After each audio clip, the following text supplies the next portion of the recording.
महानगरपालिकेच्या इतिहासात प्रथमच शहरातील तृतीयपंथीयांच्या सक्षमीकरणासाठी अर्थसंकल्पात विशेष तरतूद करण्यात आली असून या निधीमधून स्वयंरोजगार मार्गदर्शन, रोजगार, कौशल्य विकास असे उपक्रम राबवण्यात येणार असल्याची माहिती महानगरपालिका आयुक्त जी श्रीकांत यांनी दिली आहे.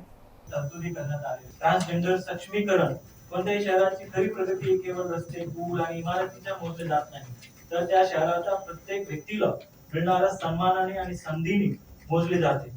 आपल्या समाजातील ट्रान्सजेंडर व्यक्ती हे अनेक वर्ष उपेक्षित राहिले आहेत. त्यांना शिक्षण, रोजगार आणि सामाजिक स्वीकार यामध्ये अनेक अडचणींचा सामना करावा लागतो. आज या अर्थसंकल्पातून आपण त्या परिस्थितीचा बदल घडवण्याचा ठोस निर्धार आपण करत आहोत.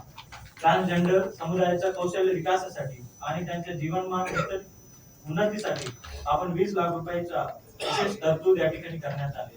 ही केवळ आर्थिक तरतूद नाही, ही एक नवीन संधी आहे, एक नवीन दिशा आहे आणि सर्वात महत्त्वाचे म्हणजे एक सन्मानाचा मार्ग आहे.